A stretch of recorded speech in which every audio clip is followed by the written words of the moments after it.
వచ్చే సార్వత్రిక ఎన్నికల నాటికి యూనిట్కు రూపాయి చొప్పున విద్యుత్ ఛార్జీలు తగ్గించాలని ముఖ్యమంత్రి చంద్రబాబు నిర్దేశించారని విద్యుత్ శాఖ మంత్రి గొట్టిపాటి రవికుమార్ తెలిపారు. దేశవ్యాప్తంగా ట్రూ అప్ పేరిట విద్యుత్ ఛార్జీలు పెరుగుతుంటే ఆంధ్రప్రదేశ్లో మాత్రమే ట్రూ డౌన్ చేస్తున్నామని వెల్లడించారు. కూటమి ప్రభుత్వం అధికారంలో ఉన్నంత వరకు విద్యుత్ ఛార్జీలు పెంచేది లేదని స్పష్టం చేశారు. పునరుత్పాదక విద్యుత్తును పెద్ద ఎత్తున ప్రోత్సహిస్తున్నామన్నారు. లో వోల్టేజ్ సమస్యలు ఉన్న ప్రాంతాల్లో లోడ్ను బట్టి సబ్ స్టేషన్లు నిర్మాణం చేపడుతున్నామని వివరించారు. ప్రజలకు నాణ్యమైన నిరంతరాయ విద్యుత్ సరఫరానే ప్రభుత్వ ప్రధాన లక్ష్యమని తేల్చి చెప్పారు. పర్యావరణ పరిరక్షణతో పాటు ఉపాధి అవకాశాల సృష్టికి దోహదపడే గ్రీన్ ఆంట్రప్రెన్యూర్షిప్ను ప్రతి ఒక్కరూ ప్రోత్సహించాలని, ఈ దిశగా ఔత్సాహికులను చేయి పట్టి నడిపించాలని జిల్లా కలెక్టర్ డాక్టర్ జి లక్ష్మీషా అన్నారు. ప్లాస్టిక్ బదులుగా పర్యావరణ హిత ఉత్పత్తులను వినియోగించడం ద్వారా ఆరోగ్యకరమైన సమాజ నిర్మాణానికి ప్రతి ఒక్కరూ భాగస్వాములు కావాలని సూచించారు. స్వయం ఉపాధి దిశగా యువత గ్రీన్ పరిశ్రమలపై దృష్టి సారించాలని, పేపర్ బ్యాగులు, జ్యూట్ ఉత్పత్తులు, సహజ సిద్ధ పదార్థాలతో తయారయ్యే వస్తువులకు ప్రోత్సాహం పెరుగుతోందని తెలిపారు. ఎన్టీఆర్ జిల్లా కంచికిచర్ల మండలం పరిటాల గ్రామ చెత్త నుంచి సంపద సృష్టి కేంద్రం వద్ద పంచాయతీరాజ్ గ్రామీణాభివృద్ధి శాఖ ఆధ్వర్యంలో స్వచ్ఛాంధ్ర స్వర్ణాంధ్ర కార్యక్రమం నిన్న నిర్వహించారు. ఈ కార్యక్రమంలో కలెక్టర్ లక్ష్మీశ పాల్గొని ప్రాంగణంలో మొక్కలు నాటారు. అంగన్వాడీ, వైద్య ఆరోగ్యం, ప్లాస్టిక్ ప్రత్యామ్నాయాలు, వర్మీ కంపోస్టు తదితర స్టాళ్లను సందర్శించారు. కార్యక్రమానికి హాజరైన వారితో స్వచ్ఛాంధ్ర స్వర్ణాంధ్ర ప్రతిజ్ఞ చేయించారు. తడి చెత్త, పొడి చెత్తను వేరు చేసి ఇస్తూ అందరికీ ఆదర్శంగా నిలుస్తున్న మహిళలను సత్కరించారు. అదేవిధంగా గ్రీన్ అంబాసిడర్లకు నిత్యావసర సరుకులు అందజేశారు. SWP షెడ్డుకు చేరిన ప్లాస్టిక్ను స్వచ్ఛ రథానికి అందచేయగా బదులుగా పుస్తకాలు తీసుకున్నారు. ఈ సందర్భంగా కలెక్టర్ లక్ష్మీశ మాట్లాడుతూ ప్లాస్టిక్ వినియోగం వల్ల పర్యావరణానికి తీవ్రమైన నష్టం కలుగుతోందని, భూమి, నీరు, గాలి కాలుష్యానికి ఇది ప్రధాన కారణంగా మారుతోందని పేర్కొన్నారు. సింగిల్ యూజ్ ప్లాస్టిక్ను ఎట్టి పరిస్థితుల్లోనూ వినియోగించవద్దని కోరారు. అదేవిధంగా స్వయం ఉపాధి దిశగా యువత గ్రీన్ పరిశ్రమలపై దృష్టి సారించాలని, పేపర్ బ్యాగులు, జ్యూట్ ఉత్పత్తులు, సహజ సిద్ధ పదార్థాలతో తయారయ్యే వస్తువులకు ప్రోత్సాహం పెరుగుతోందని తెలిపారు. Recycling, composting, upcycling, repair and reuse వ్యాపారాలపై దృష్టి సారించేలా ప్రోత్సహించనున్నట్లు తెలియజేశారు. ఇలాంటి పరిశ్రమలు పర్యావరణాన్ని కాపాడటమే కాకుండా ఆర్థికాభివృద్ధికి కూడా తోడ్పడతాయని అన్నారు. ప్లాస్టిక్ రహిత సమాజ నిర్మాణం ప్రభుత్వ బాధ్యత మాత్రమే కాదని, ప్రజలు, వ్యాపార సంస్థలు, విద్యా సంస్థలు, స్వచ్ఛ సంస్థలు కలిసి పనిచేసినప్పుడే ఆశించిన ఫలితాలు సాధ్యమవుతాయని కలెక్టర్ లక్ష్మీశ పేర్కొన్నారు. ఆర్టీసీని ప్రైవేటీకరణ చేస్తున్నారని కొంతమంది దుష్ప్రచారం చేస్తున్నారని ఆర్టీసీ చైర్మన్ కొనకళ్ల నారాయణ అన్నారు. ఆర్టీసీని ప్రైవేటీకరణ చేయాలనే ఆలోచన ప్రభుత్వానికి లేదని స్పష్టం చేశారు. కేంద్రం టెండర్లు పిలిచిన ఆర్టీసీ బస్సులు డ్రైవర్లుగా ప్రైవేట్ వ్యక్తులను పెట్టుకోవాలనే నిబంధనలు ఉన్నాయని, అదే అంశాన్ని తాను చెప్పానన్నారు. హౌసింగ్ అండ్ అర్బన్ డిపార్ట్మెంట్ వాళ్ళు దేశవ్యాప్తంగా బస్సులు టెండర్లు పిలవడం జరిగింది. ఎలక్ట్రికల్ బస్సులు ఆంధ్రప్రదేశ్ కి 750 బస్సులు మొదటి విడగా టెండర్లు ఖరారు చేయడం జరిగింది. అందులో టర్మ్స్ అండ్ కండిషన్స్ ప్రకారంగా ప్రైవేట్ ఆపరేటర్లు ఇన్వెస్ట్ చేయాలని, దాని మెయింటెనెన్స్ డ్రైవర్లు ప్రైవేట్ ఆపరేటర్లు పెట్టుకోవాలని, కండక్టర్లు మాత్రం ఆర్టీసీ ఇస్తుందని, దానికి కావాల్సిన ఛార్జింగ్ స్టేషన్లు, అలాగే సబ్ స్టేషన్లు, బస్సులు పెట్టుకోవడానికి అకామిడేషన్ మన స్టేట్ గవర్నమెంట్ సమకూర్చాలని, దానికి గాను పూర్తిగా డబ్బు సెంట్రల్ గవర్నమెంటే కేటాయించడం జరిగింది. దీన్ని ఆర్టీసీ మొత్తం ప్రైవేటీకరణ జరిగిపోతుందని చెప్పి చాలా ఛానల్స్ లో మాట్లాడుతూ ఉన్నారు. ఇది నేను ఆర్టీసీ ప్రైవేటీకరణ చేస్తాననే మాట నేను ఎందుకు మాట్లాడతాను? ఆర్టీసీ ప్రైవేటీకరణ చేయాల్సినంత అవసరం మాకేం లేదు. ఆర్టీసీ ప్రభుత్వపరమైంది. పోలీస్, రోడ్డు భద్రతా అధికారుల సమన్వయంతో మేజర్ రోడ్డు ప్రమాదాలు తగ్గుముఖం పట్టాయని ఐజీ అశోక్ కుమార్ అన్నారు. జిల్లాలో మహిళలపై నేరాలు తగ్గాయని, వారిపై నేరాలకు పాల్పడితే వెంటనే అరెస్టు చేసి తగు చర్యలు పడేలా చర్యలు తీసుకుంటున్నామని ఐజీ తెలిపారు. సీసీటీవీలు, నేరాల గుర్తింపు సాఫ్ట్వేర్లు, ఫేస్ రికగ్నిషన్ టెక్నాలజీ వినియోగం పెరిగిందని, సిబ్బంది కొరత ఉన్న సాంకేతికత సాయంతో నేరాల్ని అదుపు చేయడం, నిందితులను సత్వర అరెస్టులు చేస్తున్నారని తెలిపారు. కృష్ణా జిల్లా పామరు పోలీస్ స్టేషన్లో ఐజీ అశోక్ కుమార్ వార్షిక తనిఖీ నిర్వహించారు. రికార్డులు, కేసుల నిర్వహణ విధానం, సిబ్బంది పనితీరును పరిశీలించారు. అనంతరం ఆయన మాట్లాడుతూ staff wash and go, drunk and drive తనిఖీలు, వెహికల్ చెకింగ్తో రాత్రి సమయాల్లో జరిగే ప్రమాదాలు తగ్గించగలిగామని చెప్పారు. జిల్లాలో మహిళలపై నేరాలు తగ్గాయని, వారిపై నేరాలకు పాల్పడితే వెంటనే అరెస్ట్ చేసి తగు శిక్షలు పడేలా చర్యలు తీసుకుంటున్నామన్నారు. గంజాయి వాడకం, విక్రయాలపై కఠిన నిఘా ఉంచామని, గంజాయి టెస్టు కిట్లతో అనుమానితులకు పరీక్షలు చేసి పాజిటివ్ వస్తే మూలాలు కనిపెట్టి కఠిన చర్యలు తీసుకుంటున్నామని ఐజీ తెలిపారు. సీసీటీవీలు, నేరాల గుర్తింపు సాఫ్ట్వేర్లు, ఫేస్ రికగ్నిషన్ టెక్నాలజీ వినియోగం పెరిగిందని, సిబ్బంది కొరత ఉన్న సాంకేతికత సాయంతో నేరాల్ని అదుపు చేయటం, నిందితుల్ని సత్వర అరెస్టులు చేస్తున్నామని చెప్పారు. అంతకుముందు స్టేషన్ ఆవరణలో ఐజీ అశోక్ కుమార్ మొక్కలు నాటి నీరు పోశారు. జిల్లా SP Vidyasagar Naidu, special branch CI Satyakishore, Gudivada DSP Srinivasarao, Pamuru CI Chinni Nagaprasad, SI Srinivas తదితరులు పాల్గొన్నారు. చూస్తే మీరు చాలా మటుకు గంజాయి పబ్లిక్గా డ్రింకింగ్ కానీ అవైలబిలిటీ కానీ ఆల్మోస్ట్ బాగా తగ్గిపోయింది. ఈ పాత నేరస్తులు ఎవరైతే ఈ గంజాయి అలవాటు పడి అమ్మేవాళ్ళు ఇటువంటి వాళ్ళ మీద ఎక్కువ నిఘా పెట్టడం జరుగుతుంది. అంతేకాకుండా ఈ మధ్య టెస్ట్ కిట్స్ కూడా గంజాయి టెస్ట్ కిట్స్ కూడా తీసుకొచ్చి కొంతమంది సస్పెక్ట్స్ని చెక్ చేయడం జరుగుతూ ఉంది. ఈ టెస్ట్ కిట్స్లో గంజాయి గురించి పాజిటివ్ వస్తే వాళ్ళని మళ్ళీ త్వరగా ఎగ్జామిన్ చేసి వాళ్ళు ఎక్కడ ఉన్నారు, గంజాయి ఎక్కడ సప్లై చేశారో దాని మీద కూడా ఇంటరాగేట్ చేసి దాని మీద కూడా చర్య తీసుకోవడం జరుగుతుంది. సో ఏదైతే గంజాయి పూర్తిగా నిర్మూలించడానికి అన్ని రకాల చర్యలు కూడా చేపడతాము. టెక్నాలజీ వినియోగం కూడా జిల్లాలో కానీ రేంజ్లోని 6 జిల్లాలో కానీ బాగా టెక్నాలజీ వినియోగం బాగా పెరిగింది. CCTV వాడకం, తర్వాత ఈ సాఫ్ట్వేర్స్ నేరాన్ని గుర్తించడానికి సాఫ్ట్వేర్స్, ఫేస్ రికగ్నిషన్ టెక్నాలజీ ఇవన్నీ కూడా బాగా వాడి నేరాలు బాగా తగ్గించడానికి స్టాఫ్ సిబ్బంది కొరత ఉంటే కూడా ఈ టెక్నాలజీ తోటి మనం దాన్ని నిర్మించి నేరాలని పట్టుకోవడానికి ప్రయత్నం చేస్తాం. డ్రైవ్స్, వెహికల్ చెకింగ్స్ అవన్నీ చేయడం వల్ల రాత్రిపూట మనకి మేజర్ యాక్సిడెంట్స్ బాగా తగ్గాయి. దీన్ని ఇంకా ముందుకు తీసుకెళ్తాము. రాబోయే రోజుల్లో రోడ్ సేఫ్టీకి ఎక్కువ ప్రాధాన్యత ఇచ్చి ఈ రోడ్ యాక్సిడెంట్స్ ఇంకా బాగా తగ్గేటట్టుగా మేము ప్రయత్నం చేస్తున్నాము. కొంత మహిళల సేఫ్టీ కూడా కృష్ణా జిల్లాలో చాలా చర్యలు చేసుకుంటున్నారు. మొన్న గత 10 రోజుల క్రితం గౌరవ సీఎం గారు నిర్వహించిన సమీక్షలో కూడా కృష్ణా జిల్లాలో మహిళల మీద నేరాలు బాగా తగ్గాయని డేటా క్లియర్గా చెప్పుకోవడం జరిగింది. సో దానికి కూడా కృష్ణా జిల్లా పోలీసులు మహిళల సేఫ్టీ మీద తీసుకున్న చర్యల వల్ల ఈ క్రైమ్ తగ్గుతూ ఉంది. దీన్ని ఇంకా ముందుకు తీసుకెళ్తాం. అవేర్నెస్ ప్రోగ్రామ్స్ కానీ, కేసెస్ కట్టి వెంటనే అరెస్ట్ చేయడం కానీ, వాళ్ళ ముద్దాలకు శిక్ష పడతలు చేయడం కానీ, ఇటువంటి కార్యక్రమాలన్నీ బాగా ఇంప్రూవ్ చేసి ఇంకా మహిళల సేఫ్టీకి ఇంకా చర్యలు తీసుకోవడం జరుగుతుంది. అంతేకాకుండా గంజాయి మీద కూడా నైపుణ్యాభివృద్ధి ద్వారా మహిళలు స్వయం ఉపాధి అవకాశాలను పెంపొందించుకోవచ్చని ఎన్టీఆర్ జిల్లా కలెక్టర్ లక్ష్మీషా తెలిపారు. కుటుంబ ఆర్థిక స్థితిని మెరుగుపరచడంలో ఇటువంటి శిక్షణలు కీలక పాత్ర పోషిస్తాయని పేర్కొన్నారు. ఆధునిక సాంకేతిక పరిజ్ఞానంపై మహిళలకు అవగాహన కల్పించడం అభినందనీయమని పేర్కొన్నారు. ఇబ్రహీంపట్నం మండలం గుంటుపల్లిలోని రైస్ కేంద్రాన్ని జిల్లా కలెక్టర్ డాక్టర్ జి లక్ష్మీశ నిన్న సందర్శించారు. స్వయం సహాయక సంఘాల మహిళలకు నిర్వహిస్తున్న వివిధ నైపుణ్య అభివృద్ధి శిక్షణ కార్యక్రమాలను పరిశీలించి మహిళలతో ముచ్చటించారు.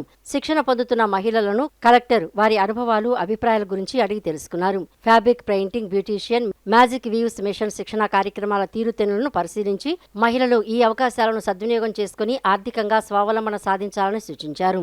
నైపుణ్యాభివృద్ధి ద్వారా మహిళలు స్వయం ఉపాధి అవకాశాలను పెంపొందించుకోవచ్చని, కుటుంబ ఆర్థిక స్థితిని మెరుగుపరచడంలో ఇటువంటి శిక్షణలు కీలక పాత్ర పోషిస్తాయని కలెక్టర్ పేర్కొన్నారు. అదేవిధంగా సింటిల్లా సంస్థ సహకారంతో నిర్వహిస్తున్న ఏఐ ఫర్ ఫ్యూర్ కార్యక్రమాన్ని కూడా కలెక్టర్ పరిశీలించారు. ఆధునిక సాంకేతిక పరిజ్ఞానంపై మహిళలకు అవగాహన కల్పించడం అభినందనీయమని పేర్కొంటూ భవిష్యత్తు అవసరాలకు అనుగుణంగా డిజిటల్ మరియు ఆర్టిఫిషియల్ ఇంటెలిజెన్స్ నైపుణ్యాలను కూడా అభివృద్ధి చేసుకోవాలని మహిళలకు దిశానిర్దేశం చేశారు. మహిళల సాధికారత, ఉపాధి అవకాశాల విస్తరణ దిశగా ప్రభుత్వం చేపడుతున్న కార్యక్రమాలను మరింత సమర్థవంతంగా అమలు చేయాలని సంబంధిత అధికారులకు కలెక్టర్ లక్ష్మీశ సూచించారు. కార్యక్రమంలో డిఆర్డీఏ పీడీ ఏఎన్వి నాంచారావు తదితరులు పాల్గొన్నారు. కృష్ణా జిల్లా బంటుమిల్లి మండలం పెద్ద తుమ్మిడి పరిధిలో జరిగిన రోడ్డు ప్రమాదంలో 2 యువకులు మరణించారు. చిన్న తుమ్మిడికి చెందిన వేముల శివయ్య, కాగిత అమలేశ్వరరావు ఇరువురు ద్విచక్ర వాహనంపై బంటుమిల్లి వస్తున్నారు. పెద్ద తుమ్మిడి పరిధిలోని మురుగు కాలువ పైన ఉన్న వంతెన దాటగానే ఎదురుగా బంటుమిల్లి నుంచి హనుమాన్ జంక్షన్ కు వెళుతున్న లారీ వేగంగా ఢీకొట్టి వారిని ఈడ్చుకుంటూ మురుగు కాలువలోకి దూసుకెళ్లింది. ఢీకొట్టిన వేగానికి వేముల శివయ్య అక్కడికక్కడే మృతి చెందాడు. మరో వ్యక్తి కాగిత అమలేశ్వరరావును అంబులెన్స్ లో మచిలీపట్నం తరలిస్తుండగా దారి మధ్యలో మరణించాడు. రైతులందరూ వారానికి ఒకరోజు ఇంధన పొదుపు చేయాలని Krishna milk union chairman Chalasani Anjaneyulu పిలుపునిచ్చారు. సైకిల్, ఇతర ఇంధనేతర ప్రత్యామ్నాయ మార్గాల ద్వారా తమ రోజువారీ కార్యక్రమాలు నిర్వహించుకోవాలన్నారు. ఇంధన పొదుపు కోసం ప్రతి ఒక్కరూ బాధ్యతగా వ్యవహరించాలన్నారు. ప్రధాని నరేంద్ర మోడీ, ముఖ్యమంత్రి చంద్రబాబు సూచనలతో Krishna milk union chairman Chalasani Anjaneyulu ఇంధన పొదుపు చర్యలు చేపట్టారు. పాడి రైతులతో కలిసి సైకిల్ యాత్ర చేశారు. హనుమాన్ జంక్షన్ పరిసర ప్రాంతాల గ్రామాలకు సైకిల్పై ప్రయాణం సాగిస్తూ పాడి రైతులతో మాట్లాడారు. 10వ తరగతిలో అత్యధిక ప్రతిభ కనపరిచిన పాడి రైతుల పిల్లలకు నగదు ప్రోత్సాహకాలు అందజేసి సత్కరించారు.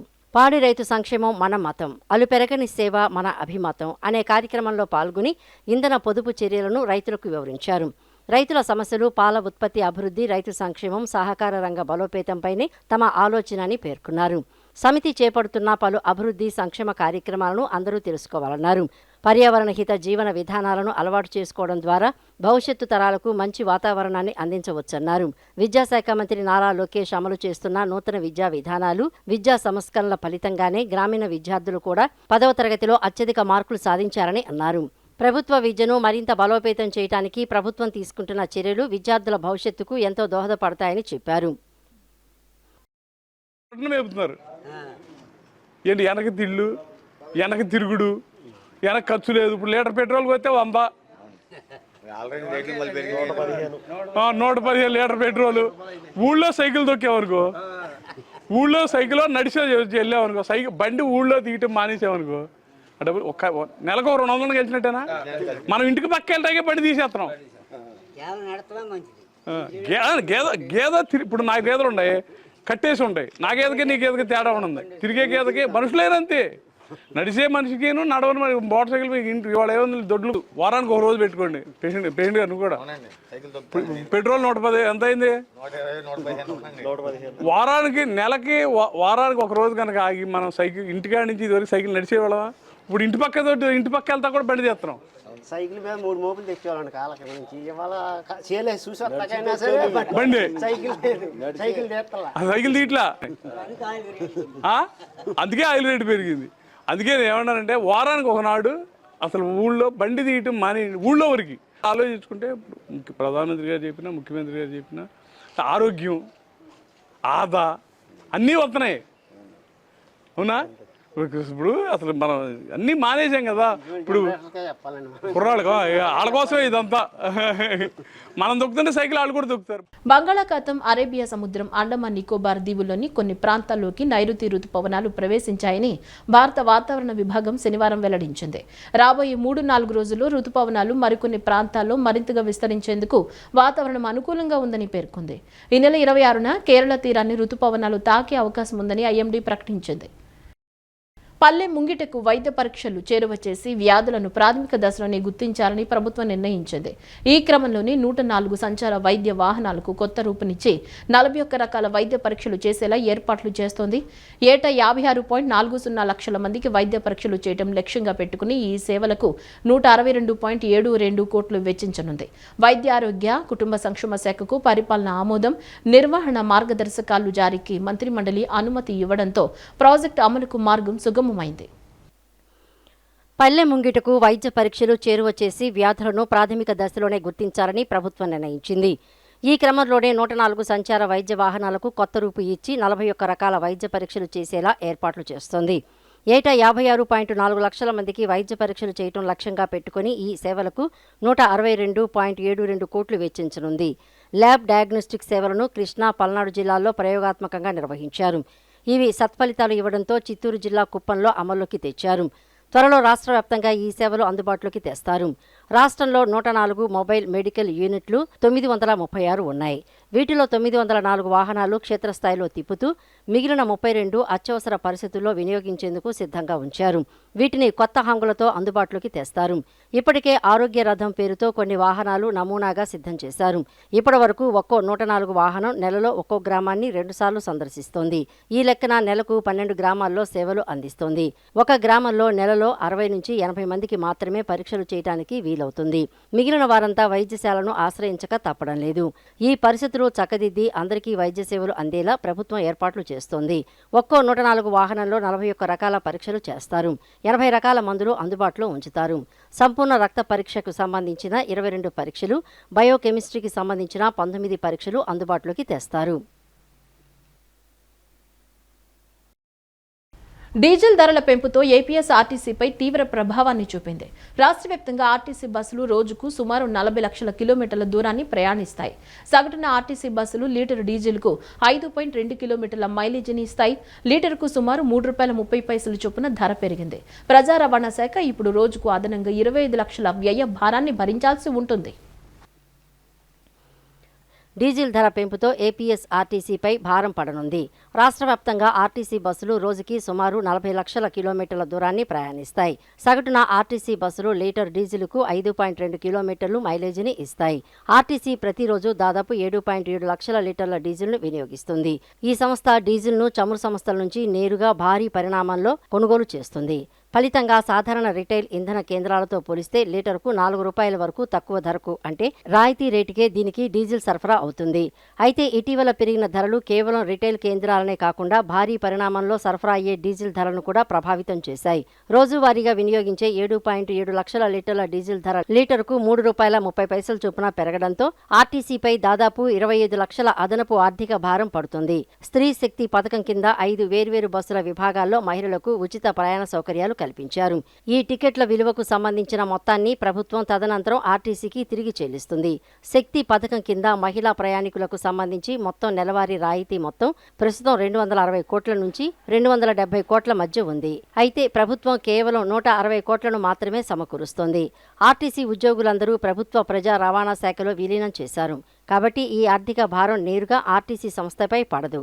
అయినప్పటికీ డీజిల్ ధరల పెంపు కారణంగా ప్రజా రవాణా శాఖ ఇప్పుడు అదనపు ఆర్థిక భారాన్ని స్వయంగా భరించాల్సిన పరిస్థితిని ఎదుర్కొంటోంది. ప్రస్తుతం ఆర్టీసీ వ్యవస్థలో టికెట్ ఛార్జీలన్నీ 20, 25, 30, 35 వంటి రౌండ్ ఫిగర్స్ రూపంలో నిర్ణయించారు. తత్ఫలితంగా ఒకేసారి కేవలం 1 లేదా ₹2 చొప్పున స్వల్ప మొత్తాల్లో ఛార్జీల పెంపును అమలు చేయడానికి ఎటువంటి ఆస్కారం లేదు. ఉదాహరణకు ఒకవేళ 5% ఛార్జీల పెంపును అమలు చేయాల్సి వస్తే ప్రస్తుతం ₹20గా ఉన్న ఛార్జీ సిద్ధాంతపరంగా ₹1 పెరుగుతుంది. అదేవిధంగా 10% పెంపు వల్ల ₹2 పెరుగుతూ ఉంటుంది. దీని అర్థం టికెట్ ఛార్జీలు 21 లేదా 22 అవుతాయని. అయితే ప్రస్తుతం ఛార్జీలు రౌండ్ ఫిగర్స్ రూపంలో నిర్ణయించి ఉన్నాయి కాబట్టి ఆ ఛార్జీని నేరుగా ₹25కు పెంచి నిర్ణయిస్తున్నారు. అంతేకాకుండా ప్రస్తుత ప్రయాణికుల్లో అత్యధికులు శక్తి పథకం కింద ఉచితంగా ప్రయాణిస్తున్న మహిళలే. కేవలం 40% మంది ప్రయాణికులు మాత్రమే తమ ప్రయాణాల కోసం టికెట్లు కొనుగోలు చేస్తున్నారు. ఈ వార్తలు ఇంతటితో సమాప్తం. నమస్కారం.